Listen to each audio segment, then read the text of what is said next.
राम राम राम राम राम राम राम राम राम नारायण नारायण।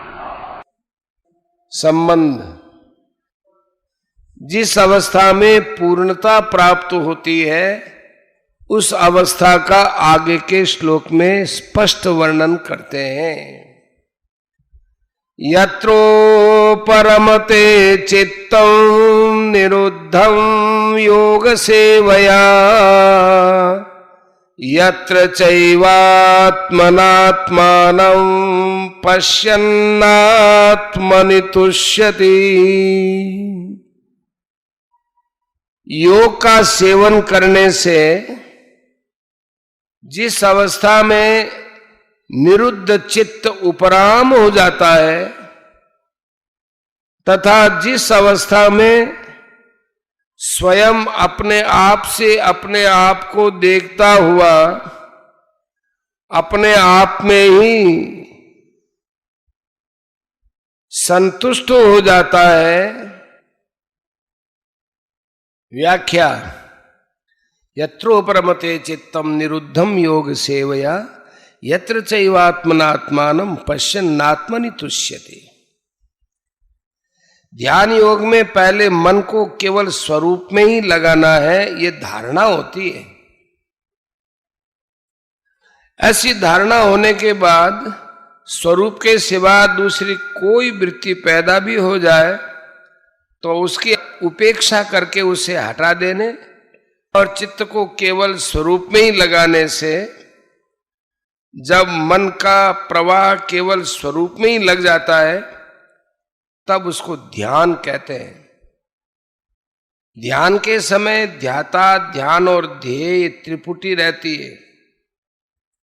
अर्थात ध्यान करते समय साधक अपने को ध्याता माने ध्यान करने वाला मानता है, स्वरूप में तद्रूप होने वाली वृत्ति को ध्यान मानता है और साध्य रूप स्वरूप को ध्येय मानता है। तात्पर्य है कि जब तक इन तीनों का अलग अलग ज्ञान रहता है तब तक वह ध्यान कहलाता है।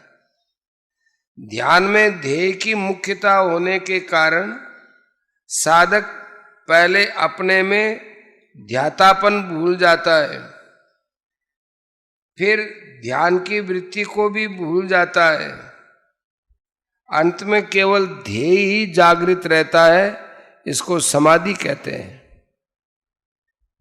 यह संप्रज्ञात समाधि है जो चित्त की एकाग्र अवस्था में होती है।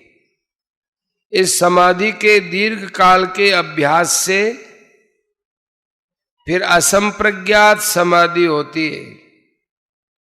इन दोनों समाधियों में भेद यह है कि जब तक ध्येय का नाम और नाम नामी का संबंध ये तीनों चीजें रहती हैं तब तक वह संप्रज्ञात समाधि होती है।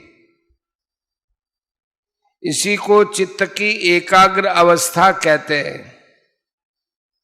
परंतु जब नाम की स्मृति न रहकर केवल नाम ही रह जाता है तब वह असंप्रज्ञात समाधि होती है।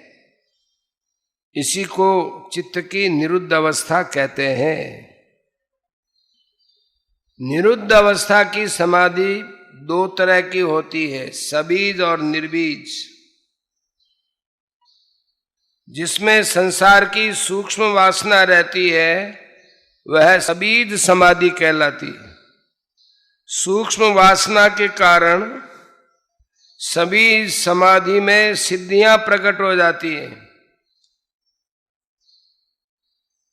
ये सिद्धियां सांसारिक दृष्टि से तो ऐश्वर्य हैं, पर पारमार्थिक दृष्टि से चेतन तत्व की प्राप्ति में विघ्न है। ध्यान योगी जब इन सिद्धियों को निस्तत्व समझकर उनसे उपराम हो जाता है तब उसकी निर्बीज समाधि होती है। जिसका यहां निरुद्धम पद से संकेत किया गया है। ध्यान में संसार के संबंध से विमुख होने पर एक शांति, एक सुख मिलता है, जो कि संसार का संबंध रहने पर कभी नहीं मिलता। संप्रज्ञात समाधि में उससे भी विलक्षण सुख का अनुभव होता है। इस संप्रज्ञात समाधि से भी असंप्रज्ञात समाधि में विलक्षण सुख होता है। जब साधक निर्बीज समाधि में पहुंचता है तो बहुत विलक्षण आनंद होता है। योग का अभ्यास करते करते चित्त निरुद्ध अवस्था, निर्बीज समाधि से भी उपराम हो जाता है, अर्थात योगी उस निर्बीज समाधि का भी सुख नहीं लेता, उसके सुख का भोक्ता नहीं बनता है। उस समय वह अपने स्वरूप में अपने आप का अनुभव करता हुआ अपने आप में संतुष्ट हो जाता है।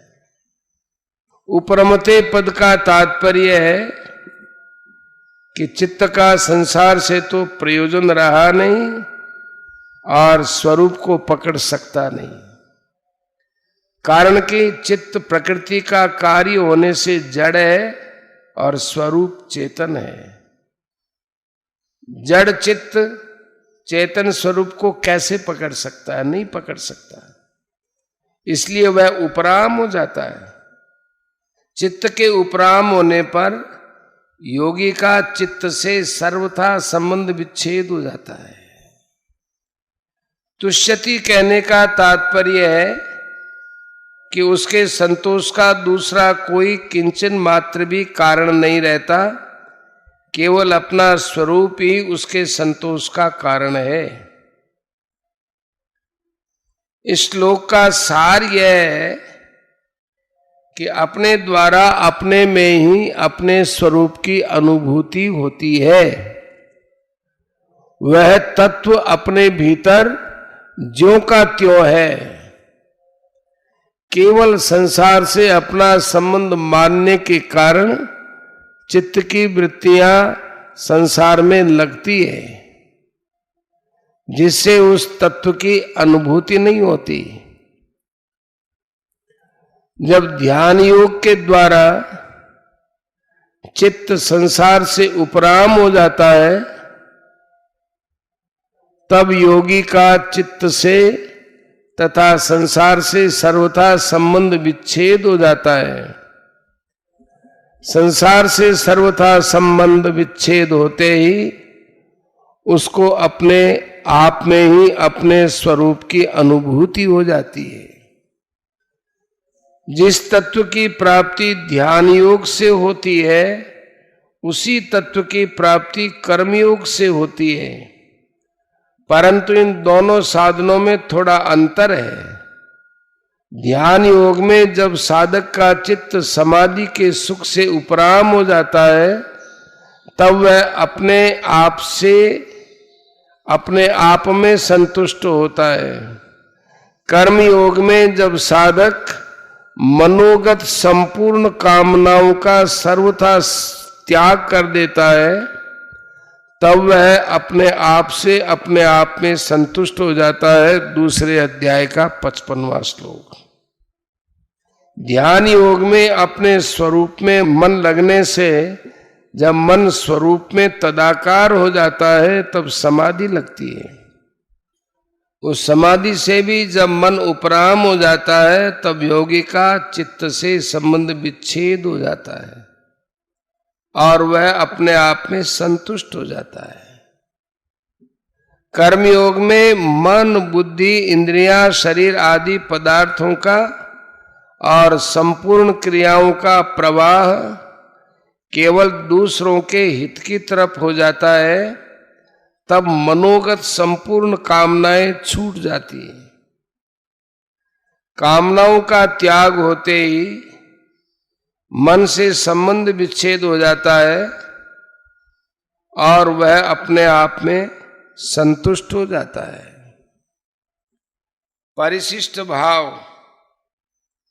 मन आत्मा में नहीं लगता, प्रत्युत उपराम हो जाता है, कारण कि मन की जाति अलग है और आत्मा की जाति अलग है। मन अपरा प्रकृति है और आत्मा परा प्रकृति है। इसलिए आत्मा ही आत्मा में लगती है। आत्मना आत्मानम पश्यन् आत्मनि तुष्यति। अपने आप में अपने आप को देखने का तात्पर्य है कि आत्म तत्व पर संवेद्य नहीं है, प्रत्युत स्व संवेद्य है। मन से जो चिंतन किया जाता है वह मन के विषय का ही चिंतन होता है, परमात्मा का नहीं।